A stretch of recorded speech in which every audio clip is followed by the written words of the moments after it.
It's the Agribusiness Report. I'm Tony St. James. We're at the Texas Cotton Ginners annual meeting and convention in Lubbock at the Civic Center. Look who we ran into.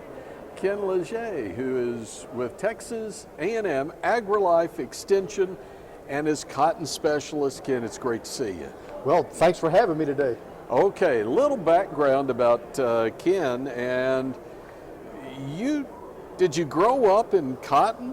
No, I grew up in southeast Texas, a little town called Winnie, real close to the coast. I describe Winnie as Lubbock with 60 inches of water, and didn't really see my first cotton plant till I entered graduate school at Texas A&M. And as they say, the bug bit me, and here I am today, 37 years later, having done nothing but cotton for that entire time, and it's just a life that I've really enjoyed. Well, your steps to get to this have given you a lot of insight, a lot of knowledge, and now as a cotton specialist for extension cotton specialist for the Texas High Plains in the region, what all does that involve? I mean, I say the High Plains, what's the territory? Well, and territory is kind of a loose term, so our territories are districts within extension, and my testing footprint is primarily what we call District 2, which is roughly from Swisher County to just south of Dawson County, and then from the Mexico state line to about the edge of the Caprock. So that's where most of my testing is done, but since I'm 100% cotton, so I'm the cotton specialist all the way down from, all the way up from Spearman to San Angelo. So I do meetings and field tours. If a grower has a question about, hey, something's weird in my field, come look at it, I could get a call from any of that large geography. Just thinking back, you mentioned 30 plus years. You've seen a lot of changes in not just the cotton industry, but cotton production as well. Yes. When you look back at some of the biggest changes for the industry, what would those be? Well, you really have to go back to boll weevil eradication. Mm-hmm. And I was in the southeast whenever boll weevil eradication was really starting. So you began to see the absence of it, and that changed life. And there are a lot of growers now that are young enough that did not experience that, and they can't fully appreciate how good a program that was, and I don't think it gets enough credit. Then in the mid-90s, we start seeing BT cotton. And that was one of those jaw-dropping moments where you saw one that was protected and one that was just decimated with damage, and you're thinking this is going to be a pretty big deal. Then Roundup Ready, and I remember the first time I saw a commercial field of Roundup Ready cotton, and I was brought out, and this grower was a great advocate for cotton, but his fields were in tough shape, so it wasn't uncommon to see a lot of weeds.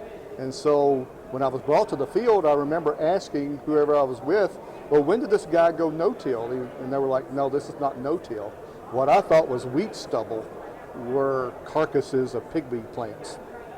And I remember that moment of thinking, this is going to be huge. This is going to change the way we farm cotton. And of course it did in a lot of different ways, right, with resistance built up.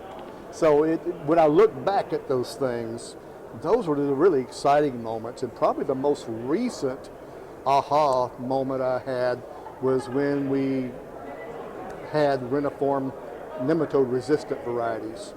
And that was such another jaw-dropping moment where one gene and without the gene, the huge difference in growth and yield potential from one gene. And it's another one of those moments in my career where I just stood there with my mouth open saying, this is going to be huge.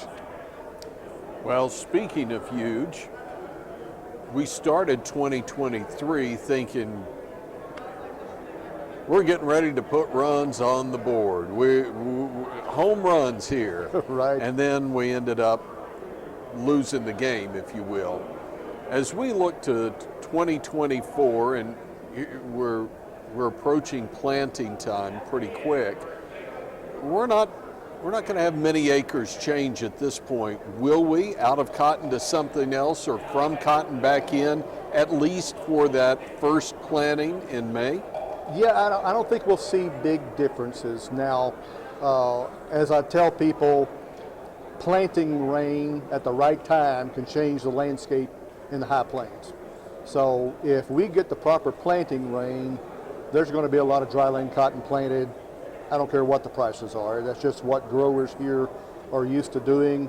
And as you know, last couple of years have been extremely tough and really tough on gins. And gins are needing product to go through the plant, right?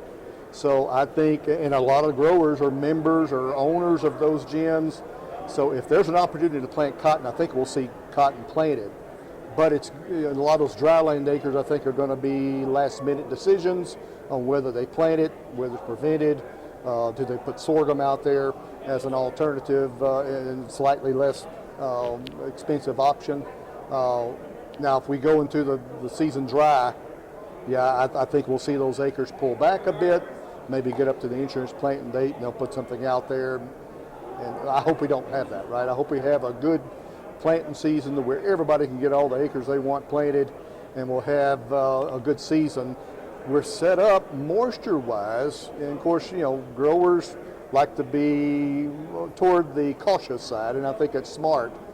But we're in such better condition now this time of year than we had been in either 22 and especially 23. So I think we have some base moisture in places. Now, we can find some places around the area that simply don't have that base moisture, but a lot of the big cotton counties do have some base moisture, and that is a very good sign. So if we can get it in, that supplemental irrigation that we have, we'll be able to keep up. If we keep on getting some timely rains, yeah, we're due a good crop. And everybody's concerned about, La Nina's going away, we're going into neutral. To be honest, I've stopped looking at the forecast because I just want to look optimistic and say I think we're going to get planted. And yeah, when that switch happens is critical, but it may be a blessing in disguise. If we do have a big crop, if we go into a dry season during harvest, may not be a bad thing in the end. Okay. There are obviously pre-plant work that's going on, field work right now. Seen some yellows going out and can smell some yellow going out. What are some other things that we need to maybe keep in mind or just need to be focused on before we ever put that seed in the ground? Well, certainly you've hit on the most important right now is weed control. As many people have said before, the best weed is one that never came up. So the secret to that is residuals. And like you, I've seen a lot of yellows going out, and that is a very positive sign. People are not going to put out yellows without having cotton in mind. So that's a very good sign, and they're investing in it. So I think we're off to a good start there. We need some more showers to activate all that herbicide. But the fact that growers are investing in residuals and are planning to overlap those residuals like they're supposed to is a very good sign. Secondly, a lot of variety decisions have been made, but not all. So I think there are a significant amount of growers that are toying with the variety selection decision, but have not yet made that decision. So that would be the first order of business for those guys. It's time now to secure your seed. I think seed supplies from all the suppliers I've talked to is in good shape, but if you want that specific variety that fits your farm, that's your favorite variety, that may not be in full supply. So make sure you get the variety you want. How do you do that? There are public trials within Texas A&M AgriLife. I say look at seed company trials. Those guys do a very good job. There are some gins and consultants and some retailers that conduct trials this past year, and then conducting trials in 23 was a challenge. So there's not as much information as there usually is. So gather as many data points as you can on variety comparisons and make the best possible decision you can on choosing the right variety for your acre. I've heard from some producers, and we actually got maybe some confirmation from USDA's National Ag Statistics Service recently on an uptick in Pima cotton acres. I've also heard some producers looking at maybe going conventional who've never gone conventional.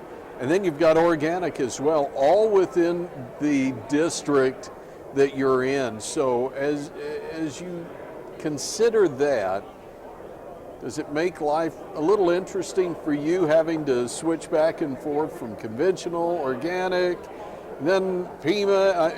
Your hands are full, aren't they? It's a challenge, particularly if you're a grower. Then is utmost important to know what's around you, because if you're in one of the auction technologies and you have an organic producer nearby, you really need to know that. So I encourage growers to communicate with one another, and I guess I'm constantly amazed. I'll ask growers, well, who farms this field? And I don't know. It's like, I don't know, it's one of the fundamental things, but understandably, land changes hands and you get land leases that change. So it is a complicated process to find out, number one, who's farming next to you and what are they targeting? Are they a conventional grower, organic grower? Are they growing the opposite auxin technology? Are they, glyphosate, glufosinate? So it is complicated, and this is the time of year to try to investigate that. Granted, some of that may change last minute, but most of it won't.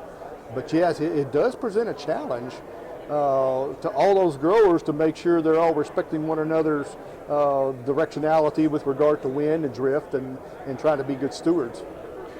Okay, last one here for you.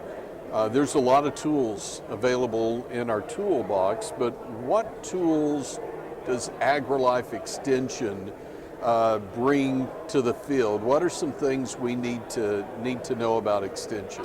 Well, probably the most recent updates, Dr. Katie Lewis is a soil fertility specialist with us. She's updated a lot of our fertility requirements, and that includes a downward recommendation on nitrogen. So previously it was thought 50 to 60 pounds per bale is needed to produce cotton. She's lowered that recommendation based on her data to 40 pounds for the first bale, and then 35 to 40 pounds of nitrogen for subsequent bales. So number one, everybody's cost conscious, as they should be, because inputs are expensive. Here's an easy way right now that you can first do a soil test. Here's the time of year to get that soil test done, at least once every 3 years, if not more. But you could be having significant savings from the get-go on fertility. So check your fertility out. There's information on lubbock.tamu.edu specific to this area. We are very lucky, Tony, to have, especially as I've come into this position since January, I knew we had a lot of researchers working on a lot of different things, but we are very fortunate in this area. We have all the scientists with AgriLife, we have Texas Tech, we have USDA, have Craig Bednar's up at West Texas A&M. We're all working on cotton. There's not another region in the country that is so focused on figuring things out about cotton. So if you have a question about some aspect of cotton production, give me a call, get a hold of somebody, your county extension agent, your local IPM agent. We have the answers ready, and I know AgriLife is working on redoing that website that can be a little bit more interactive. There's a lot of information that's in chronological order on that Lubbock website, and you kind of have to search for it. In time, we'll have a better looking website, but there is a lot of information on that website about every aspect, whether it's insects, weeds, PGRs, harvest aids, varieties, fertility, nematodes, the whole 9 yards. So there is lots of information, and it's my job as the new Extension Cotton Specialist to try to communicate all those research findings down to the field. Ken, it's so good to see you.